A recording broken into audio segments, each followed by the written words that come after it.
Hari ini kita akan membahas mengenai Emile Durkheim. Jadi ini tokoh ketiga yang akan kita bahas. Yang pertama adalah kita sudah membahas mengenai Saint-Simon, teman-teman belajar melalui Smart. Kemudian yang kedua adalah Auguste Comte. Kemudian yang ketiga adalah Emile Durkheim ini, gitu. Nah, seperti yang kemudian sudah kita bahas sebelumnya, bahwa ketika nanti kita akan berbicara Emile Durkheim, nanti kita akan berbicara mulai dari biografinya, latar belakang biografi, kemudian nanti kita akan bahas mengenai teori-teorinya yang kemudian masuk di dalam beberapa buku yang dikemukakan oleh Emile Durkheim. Kemudian yang ketiga kita juga akan membahas mengenai kritik terhadap Emile Durkheim, ya, kritik terhadap teori-teori yang kemudian dikemukakan oleh Emile Durkheim. Nah, teman-teman, yang pertama kita akan membahas mengenai biografi, ya, yang pertama. Nah, Durkheim itu termasuk salah satu tokoh sosiologi yang kemudian lahir dari dan berkembang gitu, istilahnya lahir dan kemudian mengembangkan karirnya di Prancis gitu. Jadi Durkheim itu lahir di salah satu kota di Prancis namanya kota Epinal, kemudian lahir di tahun 1858 gitu. Jadi Durkheim itu lahir setelah adanya revolusi Prancis di akhir abad ke-17. Kemudian secara latar belakang, Durkheim itu lahir dari keluarga Katolik yang taat gitu. Jadi disebut sebagai keluarga rabi pada waktu itu, ya. Tapi Durkheim itu lahir pada keluarga Katolik yang taat, terutama adalah ayahnya. Jadi ayahnya adalah seorang penganut Katolik yang taat, sedangkan ibunya adalah istilahnya apa ya, menjadi salah satu penganut yang tidak terlalu taat. Jadi antara Durkheim itu dibesarkan dalam dua konsep, ya. Yang pertama itu bapaknya sangat taat terhadap agama, sedangkan di sisi lain ibunya itu tidak terlalu kemudian setaat ayahnya gitu. Sehingga tapi kemudian di dalam perjalanannya Durkheim itu memilih untuk menjadi agnostik. Sehingga nanti itu juga kemudian konsep, ya. Jadi nanti latar belakang Durkheim terutama yang berkaitan dengan bapak dan tadi ayah dan ibunya, ayahnya adalah salah satu orang yang sangat taat, tapi ibunya ada yang tidak terlalu taat gitu, ya, misalnya menjadi orang yang biasa, tidak terlalu percaya kepada agama, bahkan kemudian Durkheim akan menjadi orang yang agnostik, itu akan berpengaruh terhadap kajian dia dengan salah satu bukunya The Form of Religious Life gitu, kajian-kajian tentang agama gitu, ya, tentang apa yang disebut sebagai hal yang sakral dan hal yang profan, dan itu akan nanti kita akan bahas juga di dalam teori Durkheim. Kemudian di dalam perkembangannya tadi, karena Durkheim itu lahir pasca adanya revolusi Perancis, sehingga teori-teori yang kemudian dikemukakan juga banyak berkaitan dengan kondisi sosial pada waktu itu, ya, sosial politik pada waktu itu di Perancis pasca adanya revolusi. Jadi sebelum ada revolusi kan kemarin juga kita bahas bahwa kondisi sosialnya itu sangat chaos gitu, ya, adanya penyalahgunaan kekuasaan, bagaimana kemudian kekuasaan yang sangat otoriter antara gereja dan negara, kemudian militer yang sangat kejam gitu, sehingga kemudian memunculkan adanya revolusi Perancis, yang kemudian itu juga menjadi dasar bagaimana Durkheim mengemukakan tentang teori-teorinya. Nah, Durkheim juga dipengaruhi, jadi pemikiran-pemikirannya gitu dipengaruhi oleh tokoh yang namanya Fausta de Coulanges ini dalam konteks nanti teori yang dikemukakan mengenai solidaritas, berkaitan juga dengan bagaimana konsensus intelektual dan agama sebagai solidaritas sosial. Karena ya, jadi pemahaman masyarakat tentang solidaritas itu, tentang kajian-kajian Durkheim tentang solidaritas itu dipengaruhi oleh si Coulanges ini melalui kesadaran dan konteks solidaritas itu. Nah, itu di dalam materi atau teori solidaritas. Kemudian di dalam konteks teori fakta sosial yang kemarin juga sudah sempat kita bahas sedikit, Durkheim itu dipengaruhi oleh salah satu tokoh yang bernama Emile Botros ini.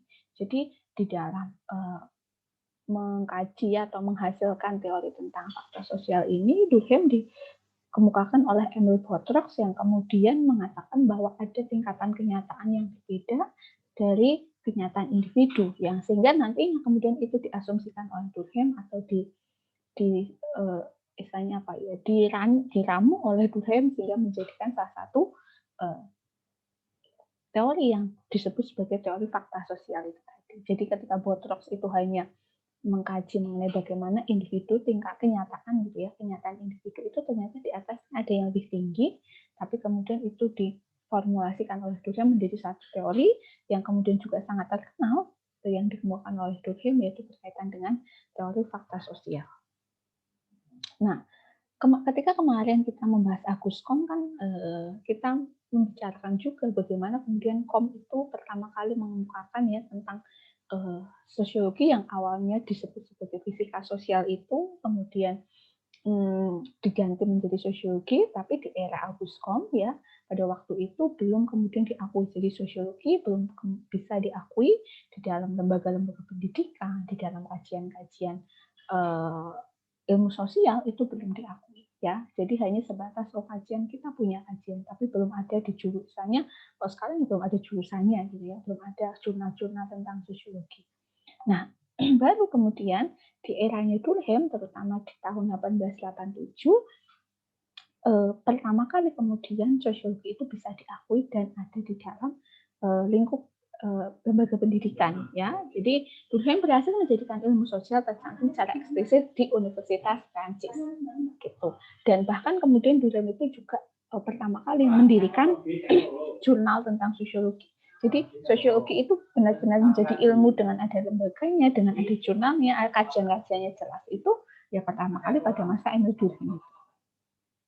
Nah, Durkheim juga di tahun 1896 ini menjadi salah satu pertama menjadi profesor pertama di bidang ilmu sosial. Gitu. Nah, ini di tahun 18 ketika setelah menjadi profesor, kemudian di tahun 1898 Durkheim itu mendirikan apa yang disebut sebagai Leane Sosiologi sebagai sebuah jurnal ilmiah pertama kali untuk sosiologi. Jadi setelah kemudian itu dikukuhkan di dalam lembaga-lembaga pendidikan tadi, masuk di dalam jurusan-jurusan tadi di Universitas Perancis itu tadi, kemudian Durkheim mendirikan jurnal ya, jurnal ilmiah khusus tentang sosiologi, dan ini pertama kali di tahun 1898. Nah, tadi disebutkan bahwa pada waktu itu kan Durkheim muncul setelah era ini ya kechaosan Perancis, sehingga sisa-sisa itu masih ada. Maka dari itu kajian-kajian yang dikemukakan oleh Durkheim juga tidak terlepas dari bagaimana kondisi sosial politik pada waktu itu di Prancis pasca adanya revolusi Prancis, sehingga kemudian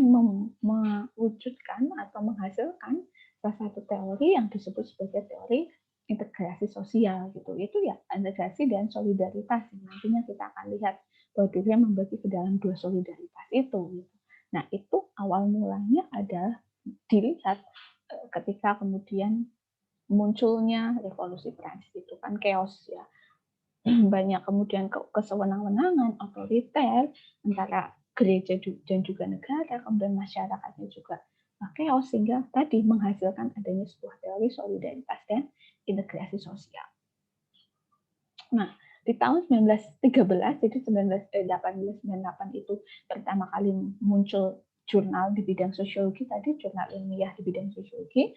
Kemudian di tahun 1913 itu berhasil Durkheim kemudian menjadikan sosiologi sebagai salah satu ilmu resmi dalam lembaga pendidikan. Sehingga hari ini kita bisa belajar sosiologi ya secara resmi di lembaga pendidikan gitu, di universitas, di sekolah-sekolah itu ya tidak lepas dari peran Emil Durkheim gitu. Terutama ini pertama kali kemudian diresmikan ada di dalam lembaga pendidikan itu di tahun 1913.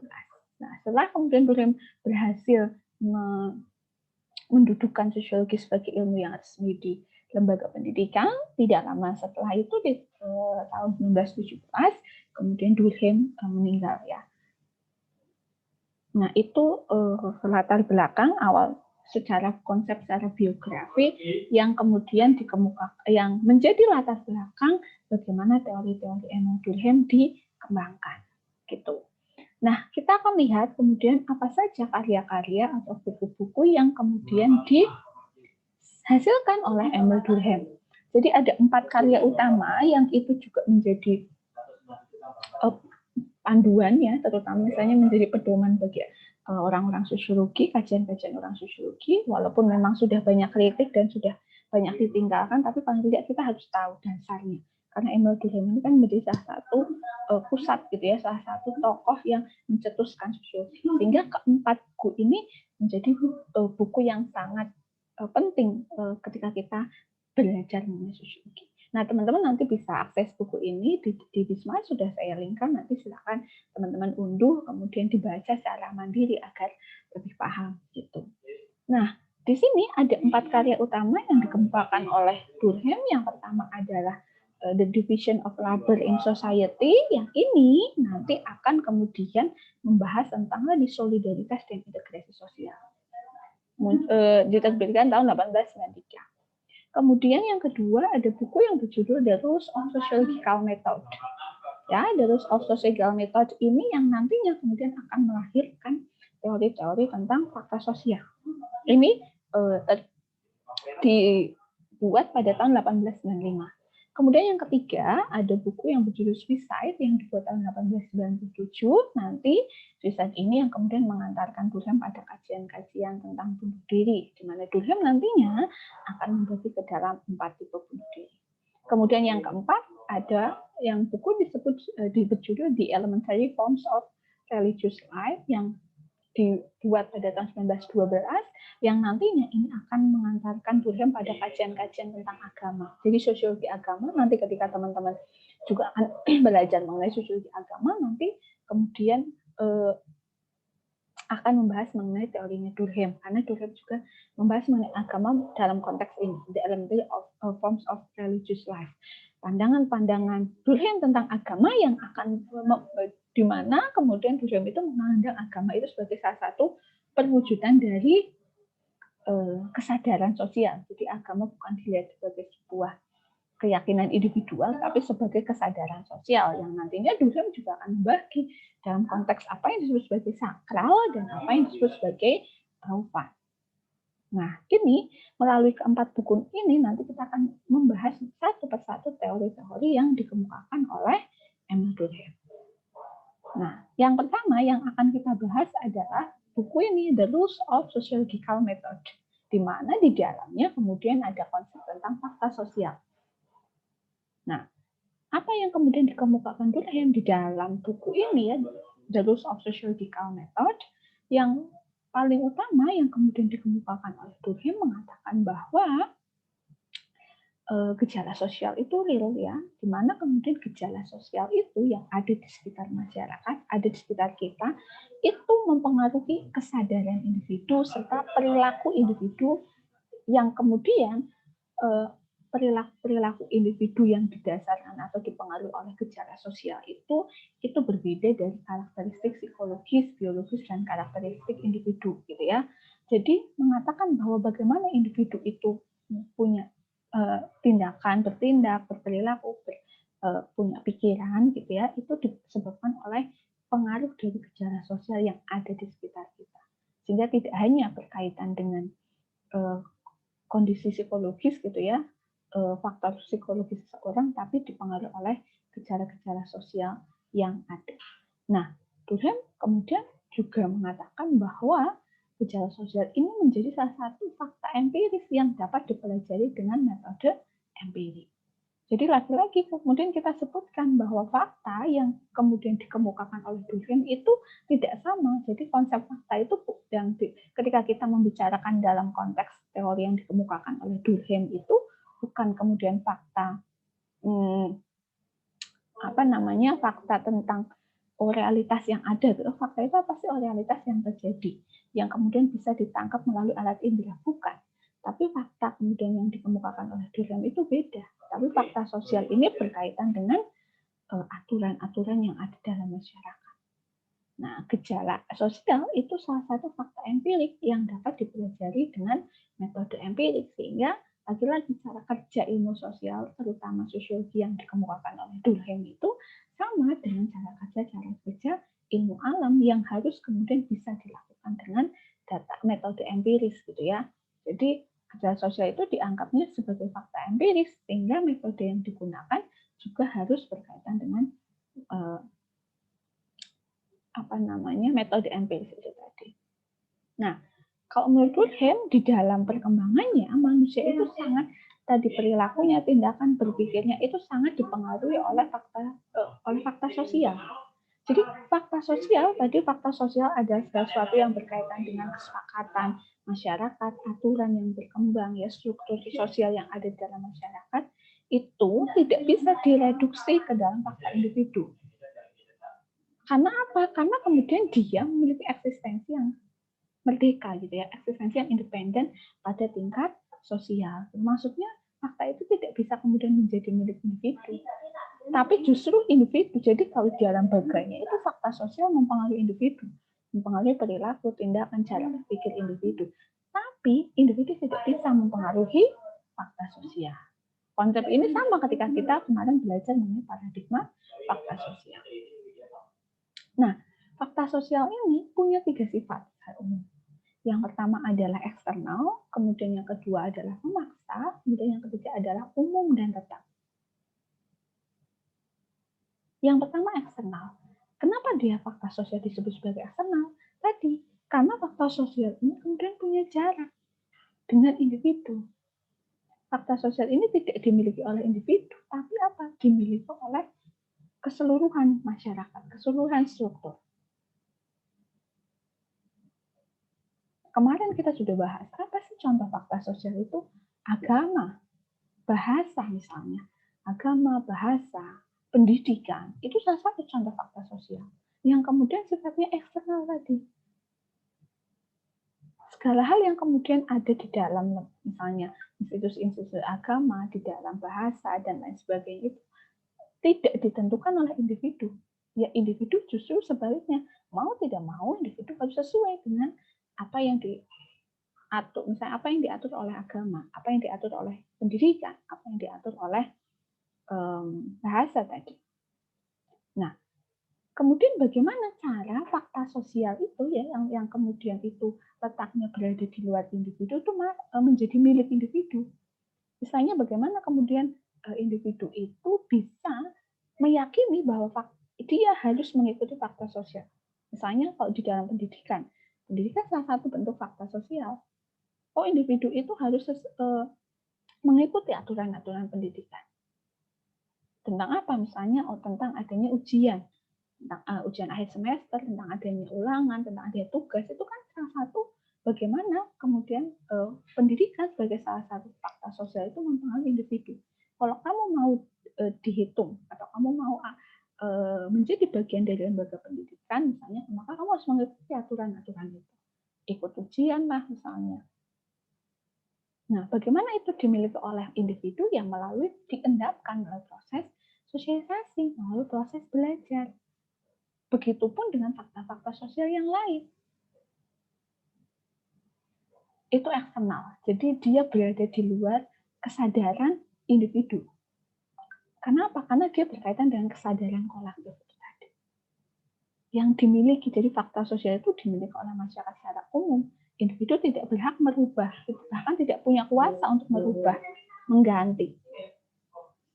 Karena dia ya tindakannya sesuai dengan fakta sosial. Selain eksternal, kemudian kedua memaksa. Bahwa individu itu dipaksa, didorong, diyakinkan, dipengaruhi dengan cara tertentu untuk agar perilakunya, tindakannya sesuai dengan fakta sosial itu. Mau nggak mau, suka tidak suka, Anda harus misalnya sesuai dengan fakta sosial tadi.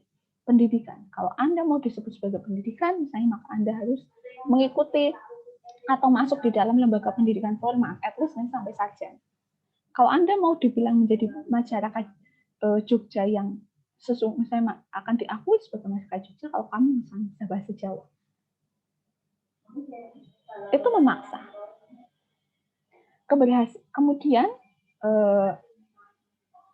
yang ketiga selain memaksa tadi, jadi individu itu mau tidak mau, suka tidak suka harus sesuai dengan fakta sosial. Ikuti fakta sosial. Kemudian yang ketiga sifatnya adalah umum dan tetap. Umum maksudnya apa? Umum itu berarti fakta sosial tadi adalah milik bersama, milik sebuah lingkungan masyarakat, sebuah kelompok masyarakat, bukan hanya milik individu. Kalau milik individu kan berarti yang harus kemudian mentaati hanya saya, tapi orang lain nggak perlu. Tapi fakta sosial ini milik umum, milik bersama, sehingga semuanya, semua individu, semua orang yang ada di dalam sebuah lingkungan itu, ada di dalam sebuah kelompok masyarakat itu wajib untuk mentaati. Dan bersifat kolektif tadi. Dan tetap, maksudnya adalah dia tetap ada. Tidak kemudian ditentukan oleh misalnya manusianya masih ada atau enggak, tidak. Tapi fakta sosial itu masih sudah ada sebelum manusia lahir dan tetap ada bahkan ketika manusia meninggal. Yang berubah nantinya hanya dia melakukan perubahan-perubahan karena penyesuaian-penyesuaian. Nah, gitu. Nah, fakta sosial ini kemarin sudah banyak juga kita bahas ketika kita membahas mengenai paradigma ya.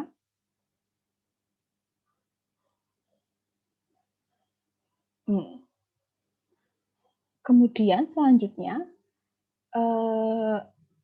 tadi berkaitan dengan konsep Durkheim mengenai fakta sosial. Kemudian selanjutnya Durkheim juga mengatakan atau mengatakan di dalam bukunya, dalam buku yang berjudul The Division of Labor in Society gitu ya, ada beberapa hal khusus yang kemudian dikemukakan oleh Durkheim tentang berkaitan dengan integrasi sosial dan solidaritas sosial. Nah, kemudian Durkheim itu mengajukan beberapa pertanyaan yang kemudian berkaitan dengan integrasi sosial. Yang pertama misalnya, kenapa gitu? Kenapa kemudian ketika manusia itu berbeda-beda ya, banyak sekali perbedaan, kenapa kemudian masih manusia yang saling berbeda itu masih terintegrasi dalam satu kesatuan? Kenapa kalau mereka berbeda malah justru bisa satu gitu? Malah justru ikatannya kuat. Kemudian pertanyaan kedua, Durkheim mengatakan, mengapa manusia semakin otonom atau semakin mandiri, tetapi di satu sisi misalnya dia semakin mandiri, gitu, semakin berdikari di satu sisi.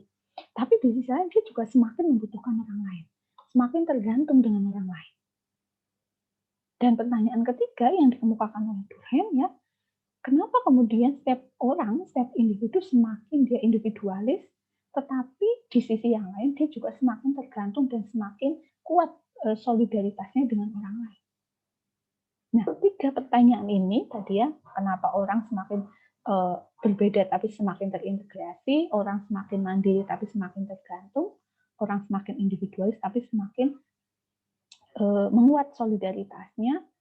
Nah, ketiga pertanyaan ini yang kemudian membawa Durkheim di dalam buku The Division of Labor in Society ini mengkaji tentang solidaritas sosial yang kemudian dia punya pendapat lain gitu.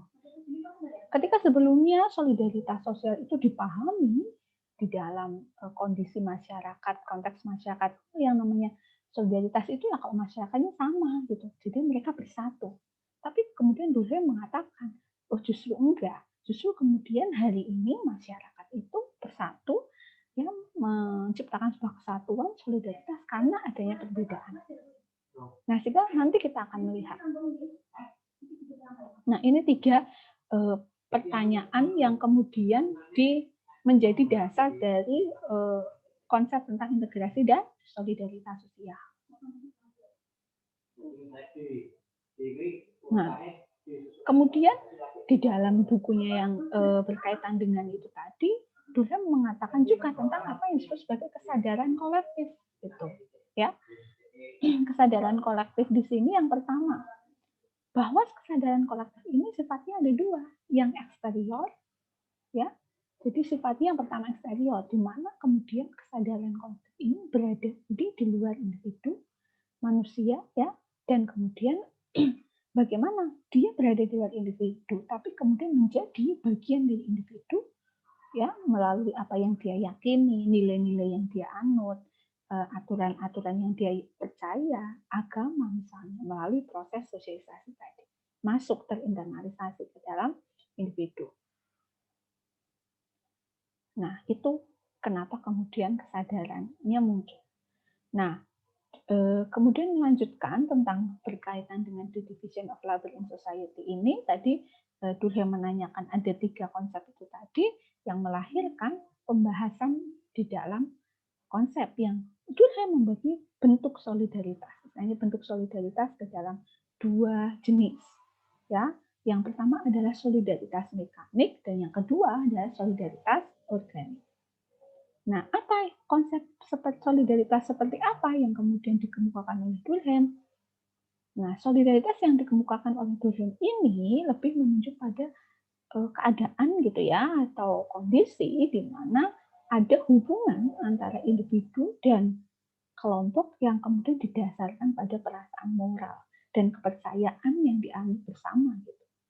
Yang kemudian juga dikuatkan oleh emosional bersama. Jadi ikatan solidaritas yang ditemukan oleh Durkheim, jadi solidaritas sosial itu terbentuk karena hubungan antara kelompok atau individu yang diikat karena perasaan moral yang sama, gitu ya, perasaan kepercayaan yang sama, karena pengalaman yang sama, pengalaman emosional yang sama. Nah, kenapa kemudian Durkheim mengkaji tentang konsep solidaritas ini?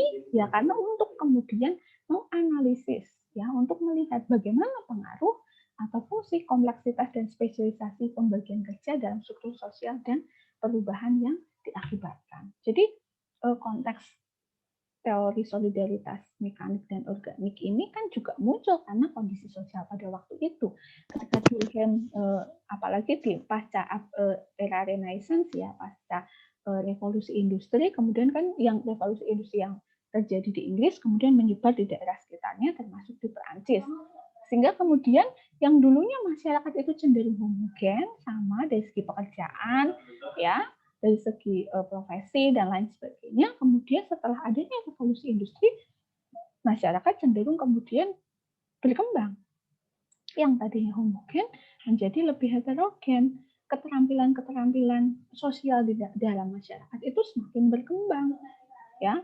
Dari misalnya yang homogen itu sebagian besar masyarakat petani gitu misalnya, kemudian yang masyarakat berkembang di dalam ketika pasca revolusi industri itu ya, kemudian masyarakatnya lebih banyak misalnya bekerja di sektor-sektor industri, di pabrik, yang kemudian karena dia ada di sektor industri memungkinkan beragamnya muncul keterampilan-keterampilan yang ada gitu, sehingga kemudian dia melihat apa sih pengaruh dari adanya kompleksitas keterampilan dan adanya pembagian kerja itu di dalam struktur sosial masyarakat. Gitu.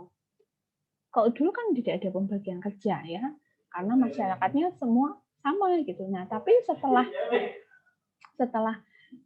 adanya revolusi industri, kemudian banyak orang bekerja di pabrik dan industri, untuk kemudian meminimalkan biaya produksi itu kan kemudian digunakan dimunculkanlah pembagian kerja. Jadi setiap orang tidak melakukan kerja yang misalnya satu pekerjaan untuk satu orang, tidak, untuk semua. Tapi kemudian setiap orang mengerjakan hal-hal yang paling spesifik, hal-hal yang sesuai dengan keahliannya. Misalnya kalau dulu pabrik garmen atau pabrik baju itu saya satu orang mulai dari cutting, mulai dari milih bahan, mulai dari jahit sampai misalnya packing, masang kancing gitu ya. Nah, tapi dalam konteks spesialisasi itu setiap orang atau pembagian kerja ini di dalam industri contohnya itu setiap orang mengerjakan suatu hal yang spesifik. Oh, kalau misalnya yang di pabrik garment yang bagian cutting ya cutting, bagian pola ya pola, bagian masang kancing bahkan ya hanya itu. Jadi sehari-hari dia hanya melakukan itu. Sehingga asumsinya kemudian semakin orang melakukan pekerjaan yang sama setiap hari dengan berdasarkan keahliannya maka akan semakin cepat. Logikanya kan ya logika industri. Semakin banyak kemudian yang dihasilkan. 1 jam misalnya kalau dulu tidak ada pembagian kerja itu hanya misalnya satu pabrik hanya menghasilkan 10 baju gitu ya analoginya, tapi setelah adanya pembagian kerja karena orang itu bekerja sesuai keahliannya dan melakukan hal yang sama setiap hari, kan asumsinya akan lebih cepat gitu, lebih ahli. Maka satu hari bisa menghasilkan 100.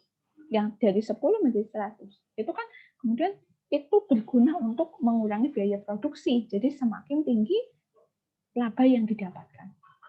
Nah, pembagian-pembagian kerja itu menurut Durkheim tidak hanya kemudian berkaitan dengan industri saja yang berdampak secara ekonomi tadi peningkatan keuntungan ya, tapi juga berkaitan dengan dampak terhadap struktur sosial yang ada di dalam masyarakat.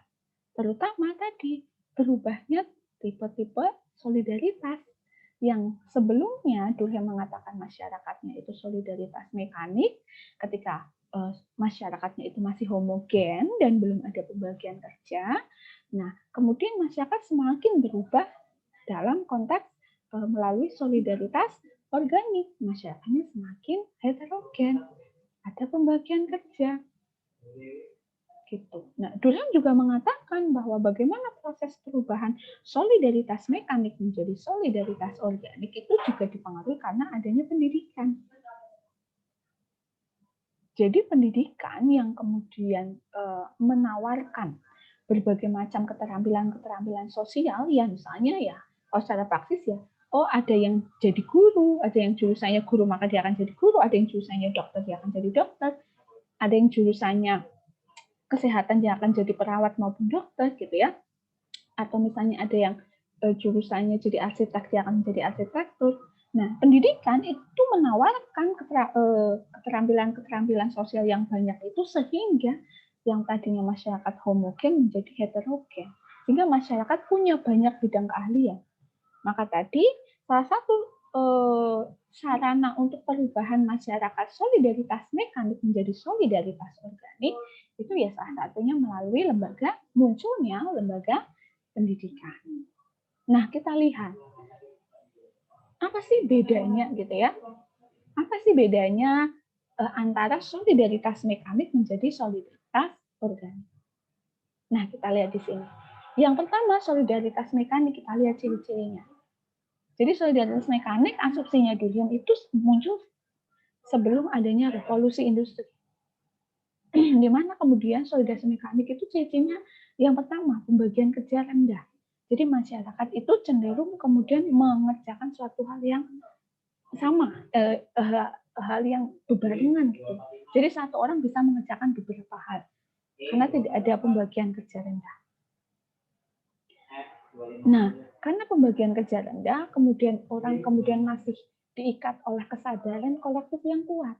Jadi masyarakat masih punya kesadaran kebersamaan yang kuat. Rasa senasib sepenanggungan gitu istilahnya, itu masih kuat. Dan itu solidaritas dibentuk karena didasarkan pada sentimen bersama. Pada perasaan bersama tadi. Pada ikatan emosional yang sama di solidaritas mekanik.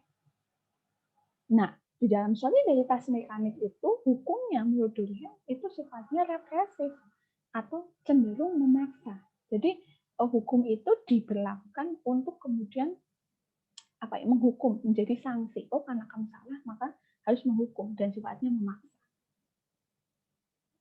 Nah, masyarakatnya di dalam solidaritas mekanik itu sifatnya homogen. Maksudnya homogen apa? Ya berarti sama dalam konteks misalnya latar belakang agama, latar belakang pekerjaan itu cenderung sama. Misalnya pekerjaannya kita bisa bilang misalnya solidaritas mekanik itu banyak ada di dalam masyarakat pedesaan. Kan dia homogen, agamanya misalnya cenderung sama, pekerjaannya sama gitu. Status sosialnya cenderung sama.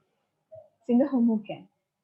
Kemudian karena dia sama gitu ya, maksudnya satu orang itu bisa mengerjakan banyak hal, maka rasa saling ketergantungannya rendah. Saya tidak perlu kemudian mengandalkan orang lain karena saya bisa sendiri. Saya di dalam pertanian.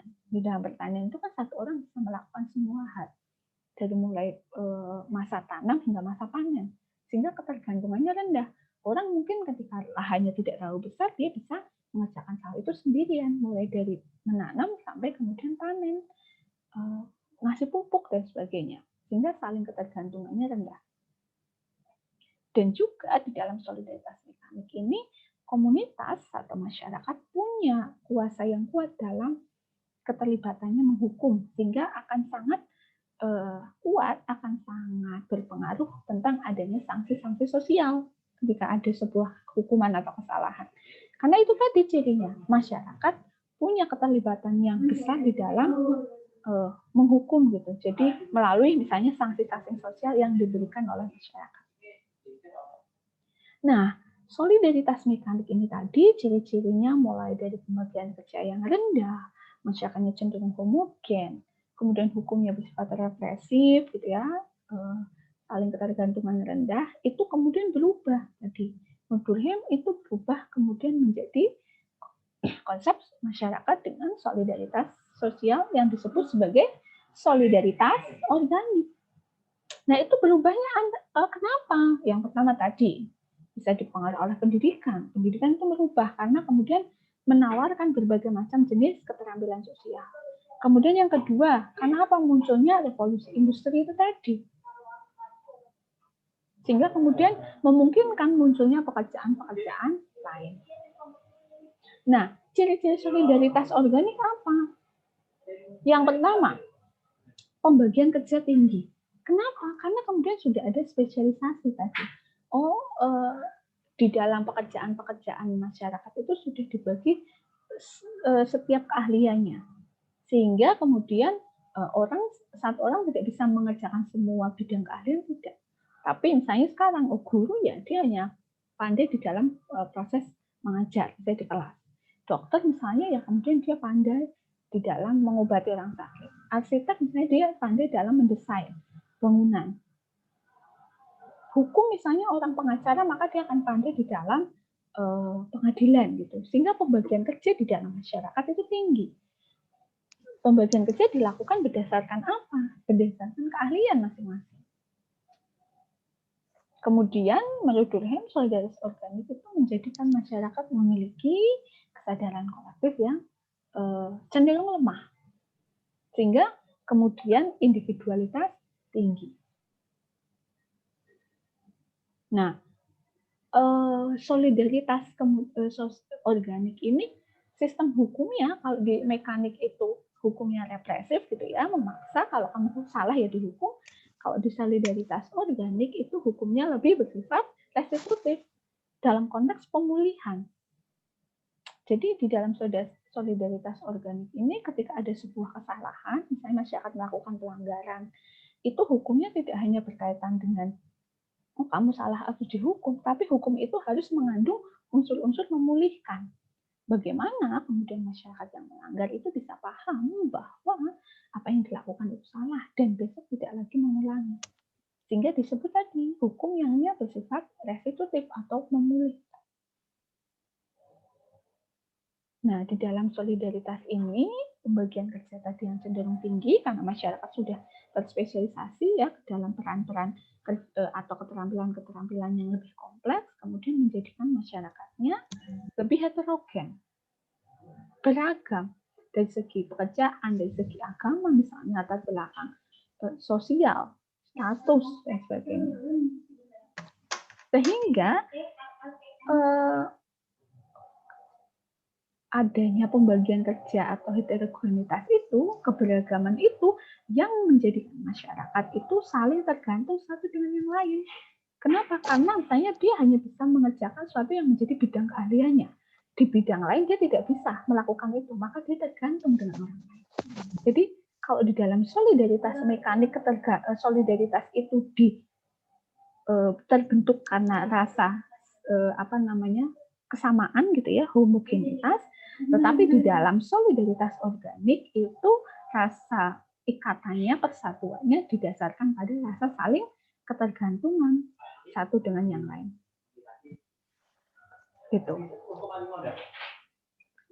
Sehingga ketika kita berbicara mengenai solidaritas mekanik dan organik, kita tidak bisa kemudian dengan rigid membagi mekanik itu masyarakat desa, organik itu masyarakat kota, tidak bisa juga.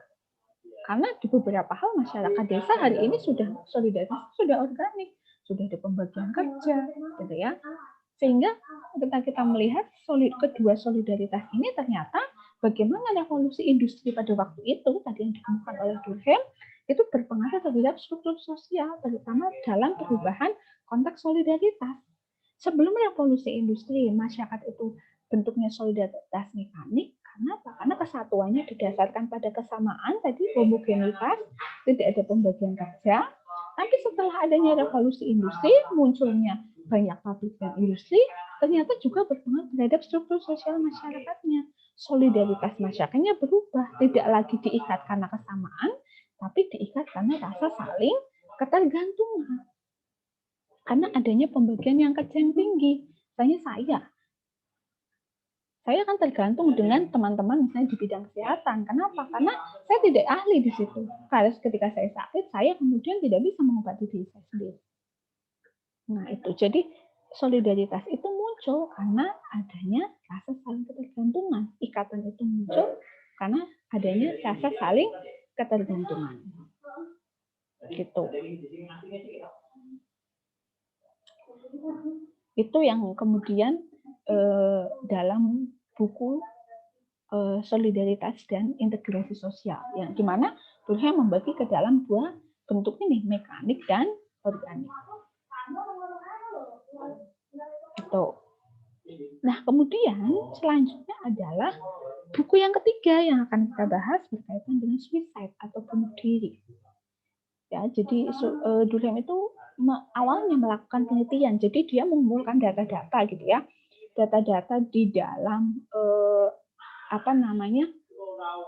kepolisian, rumah sakit gitu ya, kepolisian, rumah sakit jiwa, dia mengumpulkan data-data tentang bunuh diri gitu. Nah, kenapa? Misalnya dia kemudian melihat kenapa antara satu daerah dengan daerah yang lain itu angka bunuh dirinya beda, bahkan angkanya sangat berbeda jauh gitu. Nah, misalnya dia kemudian mengatakan, nah kalau bunuh diri itu hanya berkaitan dengan masalah-masalah psikologis gitu ya, entah itu dia depresi, stres dan sebagainya, kenapa kemudian antara satu daerah dengan daerah yang lain itu berbeda dan perbedaan itu sangat tinggi? Mungkinkah bahwa bunuh diri itu nggak hanya perkara masalah psikologis tadi, tapi bunuh diri itu juga berkaitan dengan bagaimana kondisi ikatan sosial yang ada di suatu wilayah atau masyarakat. Nah, karena kecurigaan dan data-data yang diambil Durkheim melalui rumah sakit tadi, kepolisian tentang angka-angka bunuh diri, maka kemudian Durkheim mengeluarkan teori kajian tentang suicide ini.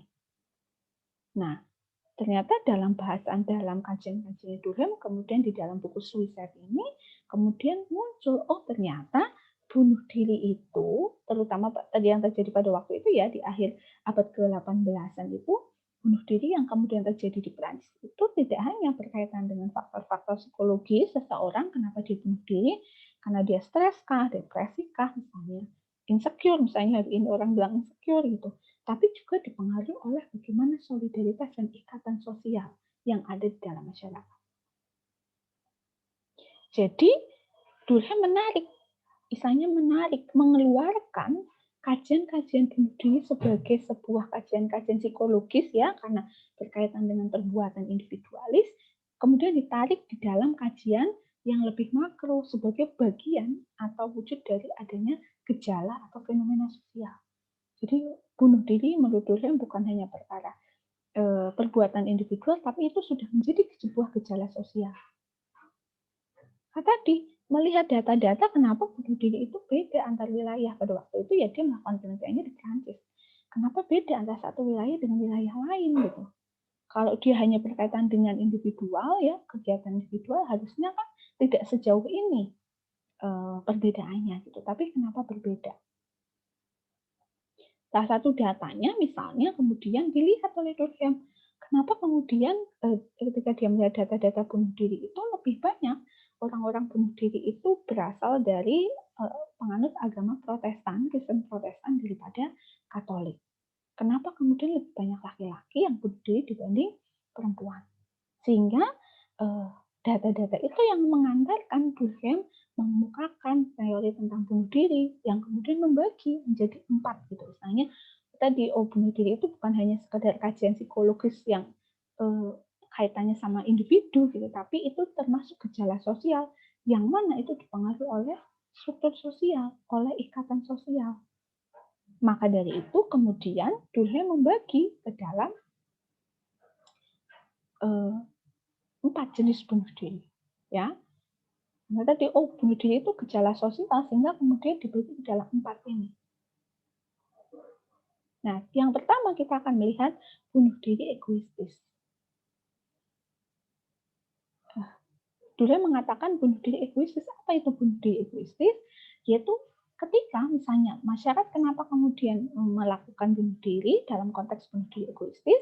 Karena kemudian masyarakat atau individu tersebut itu merasa tidak terintegrasi atau tidak terikat dengan keluarga dan masyarakat. Ya, kenapa? Karena merasa ikatan sosialnya dengan masyarakat itu kurang. dia merasa tidak menjadi bagian dari masyarakat. Gitu. Kenapa misalnya? Oh saya tidak, misalnya dia tidak dekat dengan keluarga, dia tidak terikat ke dalam sebuah masyarakat atau kelompok sosial tertentu sehingga meningkatkan dia untuk bunuh diri. Nah, di dalam konteks ini justru kemudian tingkat bunuh diri egoistis ini akan menurun ketika perang. Kenapa? Karena justru ketika masyarakat, misalnya suatu wilayah, suatu kelompok masyarakat itu perang atau berkonflik dengan pihak lain, dengan wilayah lain, itu kemudian ikatan sosial di dalam masyarakat internal itu tadi justru semakin kuat gitu. Nah kan semakin kuat sehingga kemudian menjadikan orang merasa punya ikatan tadi, punya rasa bersalah yang rasa kepemilikan yang kuat ke dalam sebuah kelompok masyarakat itu. Itu yang disebut sebagai bunuh diri egoistis. Jadi misalnya kalau ada orang yang misalnya nggak punya teman gitu ya misalnya, karena merasa dia nggak punya teman, karena tidak terikat di dalam sebuah kelompok sosial tertentu, maka biasanya dia melakukan bunuh diri. Itu termasuk dalam bunuh diri egoistis ini. Jadi karena solidaritas sosialnya melemah. Maka dari ketika kita suatu wilayah itu berkonflik dengan pihak luar, maka justru tingkat bunuh diri ini menurun karena secara otomatis solidaritas di dalam masyarakat itu menguat. Jadi dia tidak melakukan bunuh diri itu karena merasa menjadi bagian dari sebuah masyarakat, merasa punya teman, gitu, merasa punya nasib yang sama. Itu yang pertama. Kemudian yang kedua, ketika bunuh diri egoistis itu muncul karena integrasi sosial yang lemah, yang kedua bunuh diri altruistis. Sebaliknya, bunuh diri altruistis ini terjadi ketika solidaritas sosial menguat. Jadi bagaimana individu itu sedemikian menyatukan diri dengan nilai-nilai kelompok atau di dalam masyarakat, sehingga kemudian dia bisa memutuskan untuk bunuh diri. Contohnya apa? Ketika misalnya dalam sebuah masyarakat, misalnya di masyarakat Gunung Kidul ada Bulung Gantung, itu termasuk dalam bunuh diri altruistis.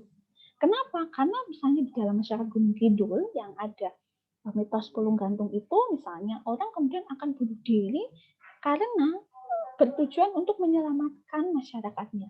Dia bunuh diri karena merasa punya ikatan yang sangat kuat dengan masyarakatnya. Oh, kalau aku tidak melakukan bunuh diri, justru akan menjadikan bencana bagi masyarakat sekitar. Itu bunuh diri altruistis. Atau misalnya kita lihat di dalam masyarakat India. Jadi di dalam masyarakat India di satu suku ada tradisi namanya tradisi sati. Di mana tradisi sati adalah ketika seorang laki-laki itu sudah meninggal dan dia punya istri, kan kalau di masyarakat India kan sebagian besar Hindu, sehingga kemudian meninggalnya itu cara dibakar gitu ya. Jadi ketika laki-laki meninggal dan dia sudah punya istri, maka ketika laki-lakinya dibakar itu dalam perapian, istrinya harus ikut di dalam, saya menceburkan diri ke dalam api itu, jadi bunuh diri. Nah, kenapa? Karena anggapannya bahwa janda itu, ya adanya janda yang ditinggal meninggal itu akan membuat bencana bagi masyarakat sekitar. Sehingga orang melakukan bunuh diri karena untuk menyelamatkan masyarakat sekitar. Daripada ada seseorang perempuan suaminya meninggal, kalau dia tidak ikut bunuh diri di dalamnya, di alam perapian itu, maka akan mengancam masyarakat karena punya kepercayaan tertentu, misalnya nanti akan ada bencana. Sehingga daripada bencana itu dirasakan oleh semua orang, masyarakat, maka dia menerjunkan diri dalam perapian itu, disebut sebagai tradisi itu. Sehingga kemudian bunuh diri yang menurut Durkheim ini bukan hanya berkaitan dengan kondisi psikologis, tapi juga ikatan sosial. Ketika ikatan sosial itu kuat, ya, maka itu juga mendorong adanya bunuh diri yang masuk dalam bunuh diri altruistis itu. Sehingga masyarakat atau individu itu tidak punya identitas sendiri, karena dia harus menjadi bagian dari masyarakat yang mengkontrol tidak harus atau tidak bisa melakukan suatu hal. Nah, menurut Durkheim, data awalnya adalah bahwa kenapa kemudian Durkheim mengkonsepkan adanya bunuh diri altruistis, ya karena angka bunuh diri ini, data-data Durkheim melihat bahwa angka bunuh diri lebih tinggi pada masyarakat bersenjata daripada masyarakat sipil. misalnya tentang perang, orang mungkin kemudian akan cenderung mengorbankan dirinya ketika dia perang, misalnya untuk menyelamatkan kelompok lainnya, untuk menyelamatkan kelompoknya. Maka menurut Durkheim orang lebih tinggi bunuh diri pada angkatan bersenjata daripada angkatan sipil, karena angkatan bersenjata ini solidaritasnya kuat. Dia rela bunuh diri, pemimpin misalnya rela bunuh diri untuk melindungi angkatannya, melindungi anggotanya. Itu yang kedua. Kemudian yang ketiga, bunuh diri anonim. Yaitu terjadi ketika apa? Ketika individu itu tidak punya pegangan hidup istilahnya. Individu itu tidak punya pegangan hidup. Sehingga dia merasa kehilangan cita-cita, tujuan hidup, norma hidup. Sehingga merasa bahwa tidak ada gunanya lagi saya untuk hidup karena dia anomi. Anomi itu kehilangan pedoman. Dia tidak lagi percaya pada norma-norma aturan yang ada. Sehingga bingung. Maka kemudian terjadilah bunuh diri. Nah, yang keempat adalah bunuh diri fatalistik. Apa itu bunuh diri fatalistik? Yaitu bunuh diri yang kemudian terjadi ketika seseorang tertekan oleh keadaan dan tidak punya harapan hidup lebih baik gitu ya. Jadi tertekan karena keadaan. Ketika bunuh diri anomi itu justru tidak punya pandangan, gitu, tidak punya pedoman hidup gitu ya, pandangan hidup. Sebaliknya kalau bunuh diri fatalistik itu ketika orang kemudian tertekan dengan aturan yang ada. Tertekan oleh keadaan. Sehingga dalam konteks empat ini masing-masing seperti saling menyatu gitu. Oh, bunuh diri egoistis itu dengan altruistis. Egoistis itu justru ketika solidaritas sosial melemah, altruistis itu ketika solidaritas sosial menguat. Anomi dan fatalistik. Anomi itu ketika kemudian masyarakat tidak punya pegangan hidup sehingga bingung, sedangkan bunuh diri fatalistik itu ketika kemudian justru pedoman, pegangan hidup itu menekan dia secara lebih kuat. Nah, ini 4 tipe-tipe bunuh diri yang kemudian dikemukakan oleh Durkheim yang diperoleh dari kajian-kajian Durkheim tentang data-data itu tadi. Nah, ini tipe. Selain kemudian Durkheim mengatakan tentang tipe-tipe bunuh diri ini, kemudian Durkheim juga melihat bagaimana konteks ikatan ya bunuh diri di dalam sebuah masyarakat. Nah, ini sudah tadi dijelaskan. Kesatuan-kesatuan gitu. Ada Durkheim membagi ke dalam beberapa kesatuan-kesatuan. Yang pertama agama tadi, bahwa ternyata bunuh diri ini juga kemudian didasarkan pada kesatuan agama. Agama itu terutama ya pada waktu itu konteksnya di Perancis ya. Agama yang berkembang di Perancis itu kemudian melihat bahwa kenapa pemeluk agama Protestan itu misalnya lebih banyak angka bunuh dirinya dibanding agama Katolik.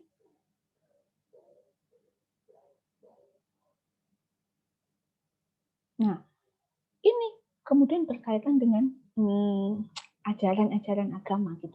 Nah, misalnya kita lihat, kenapa kemudian yang Katolik itu di dalam data-data yang dimiliki oleh Durkheim pada waktu itu, kenapa justru penganut agama Katolik itu lebih rendah tingkat bunuh dirinya?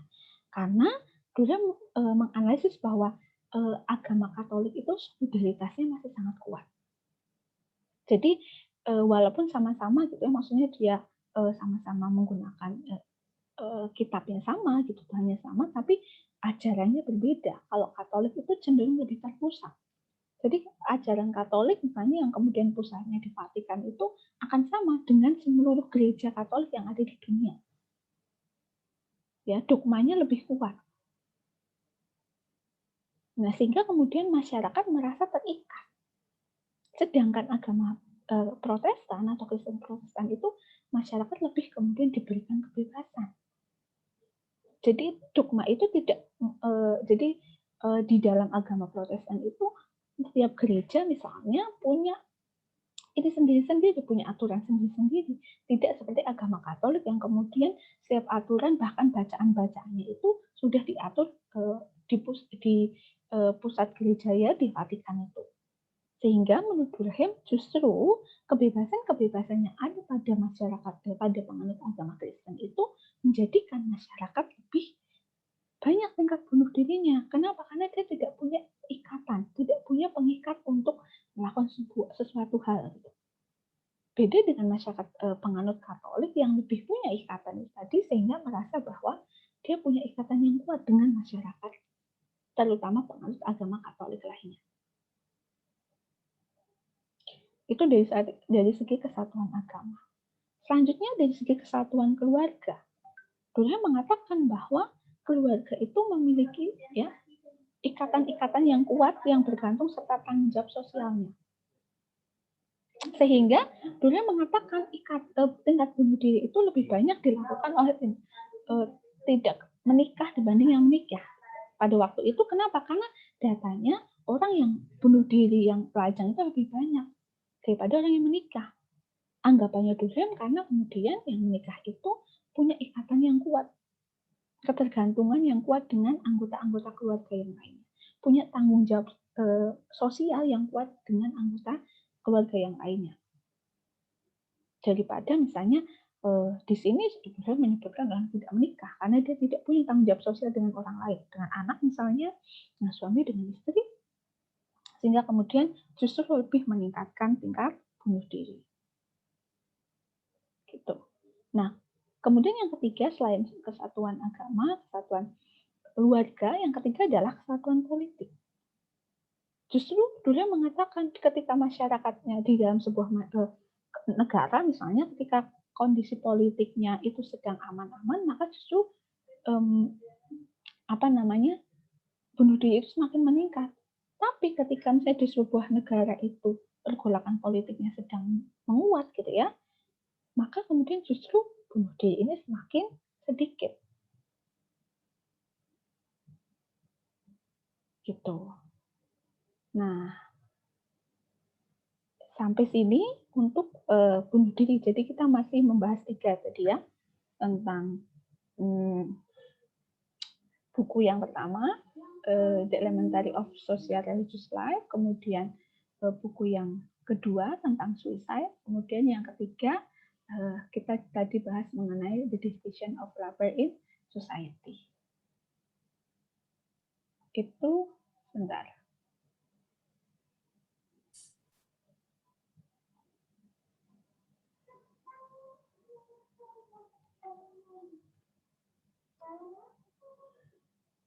Nah, selanjutnya kita akan melihat tentang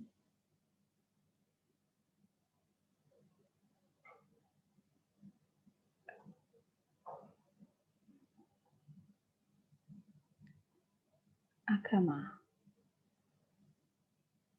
Kita akan membahas yang ketiga, yang terakhir ini ya, untuk materi tentang the elementary forms of religious life.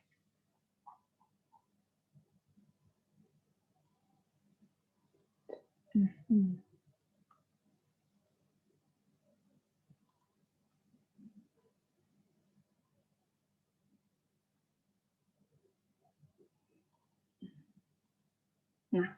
oke. Nah, ini materi yang terakhir berkaitan dengan konsep agama yang dikemukakan oleh Emil Durkheim dalam bukunya The Elementary Form of Religious Life itu ya. Kemudian di dalam buku ini Durkheim itu nanti akan membagi 2 kehidupan manusia, apa yang disebut sebagai hal yang sakral dan apa yang disebut sebagai hal yang profan. Ya, bahwa kemudian agama menurut Durkheim itu adalah berkaitan dengan kesadaran kolektif gitu. Jadi agama itu dibangun oleh masyarakat gitu. Bagaimana kita memandang misalnya kenapa kita kemudian percaya terhadap Tuhan gitu, misalnya percaya terhadap kitab suci sebagai sumber atau pedoman agama itu ya didasarkan pada kesadaran kolektif, pada kesepakatan gitu. Jadi bukan hanya, kalau Durkheim mengatakan itu bukan hanya perkara tentang ajaran agama, tapi itu kesepakatan kita semua gitu. Jenis pengalaman kolektif merupakan dasar bagi ide tentang kesucian yang bisa muncul dalam konsep musik. Seperti ya, ketika kita sama-sama menganut misalnya agama itu ya karena kita itu kemudian ada ada di dalam sebuah kelompok itu gitu. Kenapa harus sholat gitu misalnya? Itu sebenarnya kalau menurut Durkheim itu adalah kesadaran kita semua. Kita semua misalnya masyarakat Muslim membangun narasi-narasi tentang Tuhan, narasi-narasi tentang apa yang harus dilakukan dalam konteks ritual. Agama menjadikan pengelompokan terhadap sesuatu yang baik, bersifat nyata atau gagasan. Jadi kalau menurut Durkheim justru agama itu sebenarnya tujuannya adalah lebih ke tujuan sosial. Suatu yang baik yang nyata atau gagasan bisa suci atau sakral dan bersifat duniawi. Jadi nanti kemudian Durkheim akan membagi menjadi dua, yaitu apa yang disebut sebagai hal yang sakral dan profan. Yang pertama misalnya, sesuatu hal yang sakral itu dinilai lebih diunggulkan daripada yang bersifat profan. Sehingga di dalam kehidupan manusia itu dibagi ke dalam dua konteks tadi, sakral dan profan. Tetapi sesuatu yang sakral itu dinilai lebih baik ya, diunggulkan daripada yang profan. Gitu. Agama tidak terlepas dari fakta sosial. Nah, tadi makanya ketika kita berbicara mengenai fakta sosial, maka agama termasuk salah satu bentuk fakta sosial. Nah, kalau Durkheim tujuan utama agama itu adalah sesuatu yang bersifat sosial ya, jadi bukan yang rasional. Jadi lebih ke sosial untuk menciptakan masyarakat yang seperti apa. Fungsi agama tidak lain sebagai pembangkit perasaan sosial tadi, kebersamaan. Kemudian memberikan simbol dan ritual. Jadi agama itu membangkitkan kesadaran sosial kita. Oh, kalau misalnya Islam, oh sama-sama kemudian itu berkaitan dengan kesadaran kita semua sebagai orang yang percaya atau meyakini agama Islam. Kesadaran kolektif. Bisa saja misalnya agama itu tidak ada ketika tidak ada orang yang mempercayainya. Jadi agama muncul ya karena banyak orang yang mempercayainya. Tapi ketika itu tidak orang tidak mempercayai, ya kemudian itu tidak akan menjadi agama. Nah, sehingga kemudian tadi membagi ke dalam konteks sakral dan profan.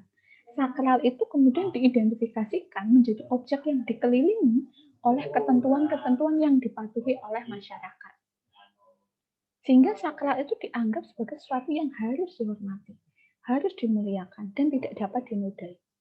Maka dari itu misalnya agama kemudian ditempatkan oleh masyarakat itu kepada hal yang sakral. Karena agama dianggap sesuatu yang harus dihormati, harus dimuliakan, tidak boleh dinodai. Orang tidak boleh kemudian melanggar. Gitu ya. Tidak ada kompromi-kompromi. Sedangkan sebaliknya kemudian ada hal yang disebut sebagai profan. Kalau sakral itu kemudian sesuatu yang wajib dihormati tadi, dimuliakan ya, tidak dapat diganggu-gugat, aturannya itu jelas, terik gitu, melalui dogma-dogma misalnya, tapi hal yang profan itu suatu hal yang biasa, yang umum, yang ya tidak ada ketentuan khususnya. Berkaitan dengan apa? Kehidupan atau aktivitas sehari-hari, pekerjaan, misalnya aktivitas kita sehari-hari, pendidikan gitu misalnya. Nah, konteks kedua ini ya, apa hal-hal yang disebut sebagai hal yang sakral dan profan kemudian juga ada di dalam masyarakat. Nah, maka dari itu Durkheim mengatakan agama itu bukan berasal dari kitab, gitu, bukan berasal dari Tuhan, tapi siapa yang menciptakan agama dan kemudian melanggengkan itu ya masyarakat itu sendiri gitu. Jadi agama bukan berasal dari Tuhan gitu seperti apa, enggak. Tapi Durkheim kemudian mengatakan itu berasal dari masyarakat. Jadi kita tuh sebenarnya menyembah apa yang kita yakin, kita bikin sendiri gitu. Nah, itu bisa jadi refleksi kita semua ya, kajian-kajian yang dikemukakan oleh Durkheim ini dalam konteks agama ini. Jadi selama ini misalnya, saya percaya terhadap misalnya yang Muslim, yang sholat gitu ya, terhadap hadis, sumber-sumber hadis, Al-Quran, itu sebenarnya hal-hal yang kita ciptakan sendiri, kemudian kita lakukan sendiri. Sehingga tadi, agama menurut Durkheim itu sebagai salah satu perwujudan dari adanya kesadaran kolektif. bagaimana itu agama ada ya ketika masyarakat itu menganggap itu ada, meyakini itu secara bersama-sama sebagai sebuah hal yang harus diikuti, aturan-aturan yang harus diikuti. Maka kemudian Tuhan itu ya, gambaran-gambaran Tuhan ya, misalnya Tuhan di dalam konteks misalnya di kita ada agama Islam, Protestan, Katolik misalnya, itu menjadi Tuhan itu sebagai simbol dari adanya masyarakat itu sendiri. Istilahnya Tuhan itu digambarkan atau diwujudkan dari cita-cita masyarakat gitu. Oh, masyarakat itu pengennya seperti apa sih? Nah, cita-cita masyarakat itu yang kemudian nanti diwujudkan atau dimanifestasikan di dalam simbol, di dalam Tuhan, disimbolkan menjadi Tuhan itu. Sehingga lagi-lagi Tuhan itu menunjukkan ya perwujudan kita. Kita ciptakan sendiri. Yang misalnya manusia. Manusia itu pengennya seperti apa? Hal-hal apa yang diinginkan oleh manusia. Tapi kan manusia tidak bisa kemudian melakukan itu semua. Sehingga kemudian itu dilimpahkan kepada Tuhan, diwujudkan, dan pada Tuhan keinginan cita-cita manusia itu diwujudkan di dalam konsep atau gambaran tentang Tuhan itu. Sehingga kemudian manusia itu menggambarkan Tuhan sebagai segala sesuatu yang maha. Karena manusia tidak bisa melakukan itu. Maka kemudian itu diwujudkan di dalam Tuhan. Oh, yang maha-maha memberi misalnya dan sebagainya. Yang kemudian itu diwujudkan menjelma ke dalam collective representation atau representasi kolektif.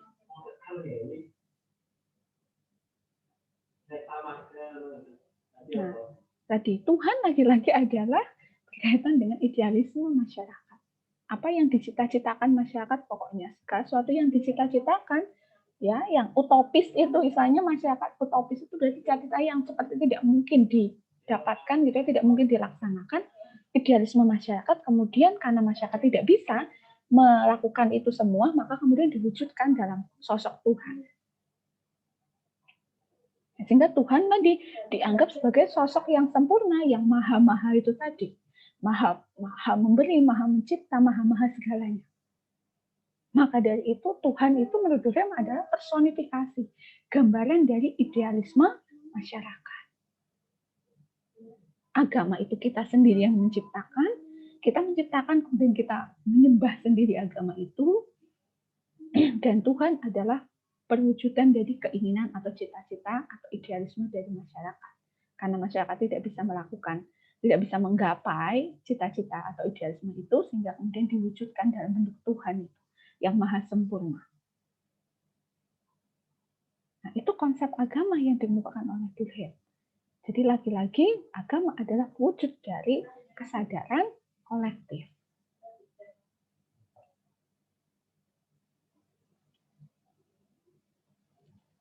Nah, dalam konteks agama ini Durkheim juga mengemukakan tentang konsep totem sebagai sebuah simbol. Apa maksudnya? Kita memerlukan sebuah simbol untuk merepresentasikan keyakinan kita atau agama kita menurut Durkheim. Sehingga kemudian kita menempatkan kepercayaan atau keyakinan terhadap suatu benda, misalnya sebagai sebuah benda, sebuah hewan, misalnya sebagai sesuatu yang keramat. Yang itu tadi disebut sebagai totem. Sehingga kemudian representasi hewan ya atau benda atau apapun sebagai totem itu dianggap jauh lebih suci daripada makna dari hewan atau benda itu sendiri. Contoh misalnya di masyarakat Hindu gitu, atau misalnya kalau kita ada di masyarakat Kudus itu sapi direpresentasikan, ditotemkan menjadi gambaran representasi dari kesucian, sehingga sapi tidak boleh dikonsumsi. Sehingga makna sapi sebagai suatu hal yang disucikan itu tadi itu lebih tinggi daripada makna sapi itu sendiri sebagai hewan ternak yang bisa dikonsumsi misalnya.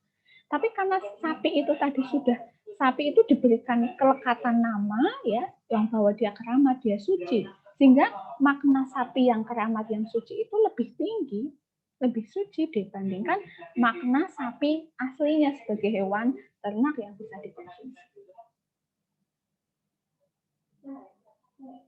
Gitu.